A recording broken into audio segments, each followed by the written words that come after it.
Which was the first platform that you ever used on internet? Well, मेरा answer है Google और I think आप में से भी कई सारे लोगों का आंसर होगा गूगल। यस, गूगल ही वो पहला प्लेटफॉर्म था जो हम में से बहुत सारे लोगों ने इंटरनेट पर यूज किया था और आज के टाइम में भी दुनिया में सबसे ज्यादा यूज किया जाने वाला प्लेटफॉर्म कौन सा है? Yes, you are right, it's Google. So आज के इस वीडियो में हम बात करने वाले हैं गूगल सर्च की कंप्लीट हिस्ट्री की, कि कैसे ये गूगल सर्च की शुरुआत हुई और कैसे आज ये दुनिया का सबसे ज्यादा यूज किया जाने वाला प्लेटफॉर्म बना। तो चलिए वीडियो को शुरू करते हैं।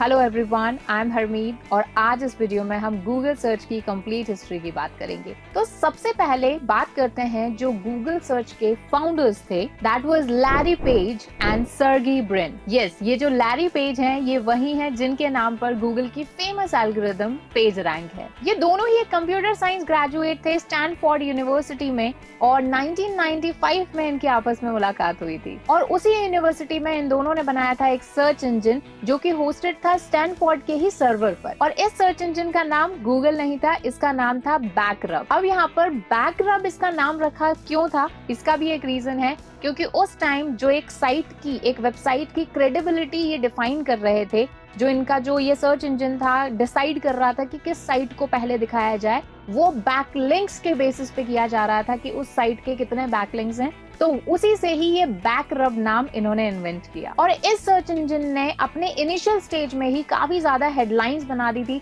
काफी सारे आर्टिकल्स, काफी सारे न्यूज इस पर्टिकुलर सर्च इंजन के बारे में आने लगी। तो फिर उसके बाद में शुरुआत हुई यहाँ पर google.com की। google.com को रजिस्टर किया गया था 1997 में, क्योंकि अभी तक लैरी पेज और सर्गी ब्रिन को समझ में आ चुका था कि ये वो सर्च इंजन है जो कि हिस्ट्री बनाने वाला है। और फिर 1997 से जो बैकरब था उसको पोर्ट किया गया google.com में। फिर ऑब्वियस सी बात है, जैसे जैसे ब्रांड नेम हम लेते हैं, हम अपना डोमेन नेम लेते हैं, उसके बाद हम अपनी ब्रांडिंग शुरू करते हैं। तो उसके बाद में गूगल का ये जो लोगो आप देखते हैं वो शुरू हुआ, बट जैसा आज आपको गूगल का लोगो दिखाई देता है वो पहले वैसा नहीं था। पहले ये लोगो कुछ इस तरह से दिखाई देता था। यस, इसके साथ में एक एक्सक्लेमेशन मार्क था, जैसे कि याहू के लोगो में है। अब उसके बाद में 1999 में चीजें कुछ और इम्प्रूव हुई। अभी आप जब गूगल ओपन करते हैं google.com तो आपको क्या दिखेगा, एक पेज दिखेगा जिसमें एक सिंप्लीफाइड सर्च बॉक्स है, बट पहले ये इस तरह से नहीं था। पहले 1999 से पहले अगर आप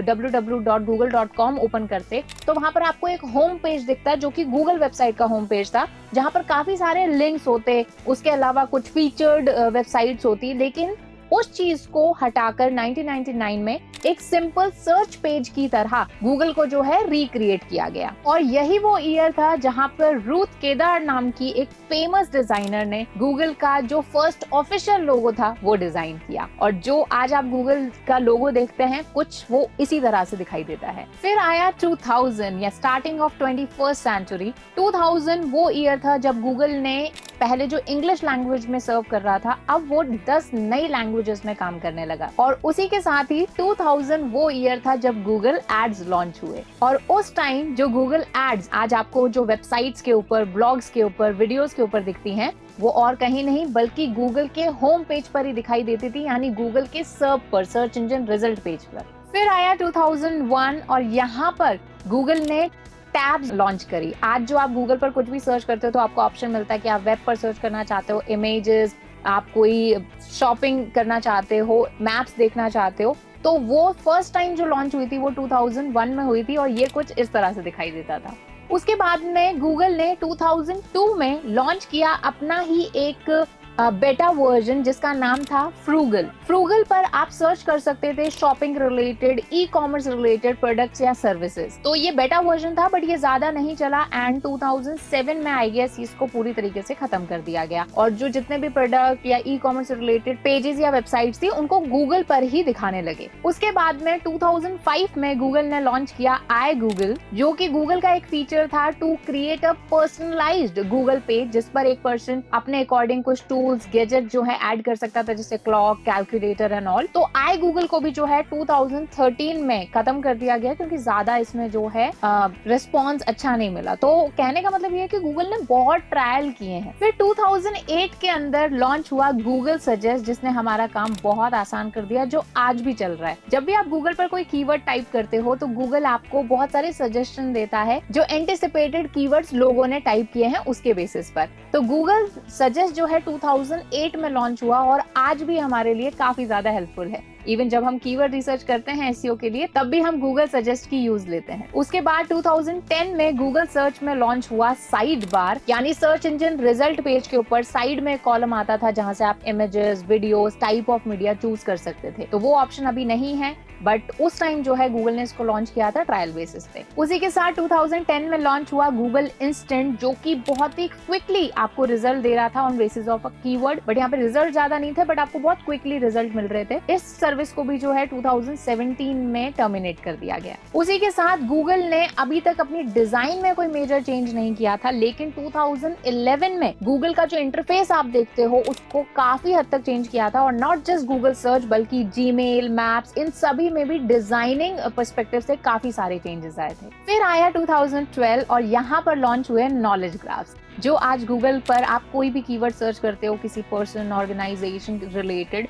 तो आपको साइड में एक नॉलेज ग्राफ मिलता है जो कि किसी पॉपुलर वेबसाइट से कंटेंट उठा के और गूगल उसको बहुत अच्छे से प्रेजेंट करता है। तो this is called knowledge graph. तो नॉलेज ग्राफ आज हो सकता है ज्यादा पॉपुलर हुए हों, लेकिन 2012 में गूगल ने इनको लॉन्च किया था। फिर आया 2015 एंड 2015 में अपने कॉर्पोरेट स्ट्रक्चर को रीडिजाइन करने के बाद गूगल ने अपनी एक पेरेंट कंपनी बनाई जिसका नाम था अल्फाबेट। ये बनी थी 2015 में और 2015 में ही गूगल ने अपने लोगो को किया रीडिजाइन। तो आज जो आप गूगल का लोगो देखते हो वो काफी हद तक जो है उस 2015 वाले लोगो जैसा है। और फिर आया 2018 और 2018 में बहुत ही क्लीन गूगल ने अपना होम पेज बना दिया। आज भी अगर आप www.google.com खोलोगे तो आपको सिर्फ सर्च बॉक्स और 2 बटन से ज्यादा कुछ भी नहीं दिखेगा, पूरा एकदम क्लीन पेज दिखेगा। ये 2018 से है। और उसी के बाद ये जो आप एक रेक्टेंगल फॉर्म में गूगल सर्च का कॉलम देखते हो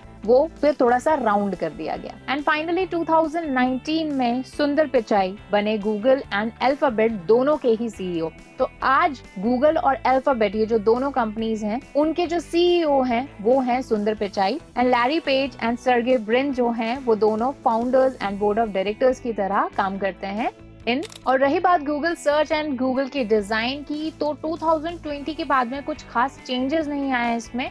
हाँ, कुछ ऐसी चीजें थी जो गूगल ने काफी सारी डिसकंटिन्यू कर दी, जिसके बारे में हमने बात करी इस वीडियो में। और उसी के साथ में गूगल सर्च का जो फीचर है, गूगल टाइम टू टाइम अपनी जो परफॉर्मेंस है उसको इम्प्रूव कर रहा है और अपने यूजर्स तक बेस्ट रिजल्ट पहुंचाने की कोशिश करता है। तो अगर आप चाहते हैं कि गूगल की जो सर्च एल्गोरिदम है, गूगल की जो रैंकिंग एल्गोरिदम है, उसकी भी हम एक ब्रीफ हिस्ट्री आपके लिए लेकर आए, तो कमेंट सेक्शन में हमें जरूर बताइएगा, क्योंकि जितने ज्यादा आप कमेंट्स करेंगे उतनी जल्दी ही हम आपके लिए वो वाली वीडियो लेकर आएंगे जिसमें आप कंप्लीट हिस्ट्री जानेंगे कि गूगल की आखिर साइंस क्या है रिजल्ट्स दिखाने के पीछे। तो जल्दी से कमेंट कीजिए और आई होप इस वीडियो में आपने कुछ चीजें सीखी होंगी जो कि आपके फ्यूचर में काफी काम आने वाली होंगी। सो इस वीडियो में इतना ही, मिलते हैं आपसे नेक्स्ट वीडियो में, तब तक कीप लर्निंग।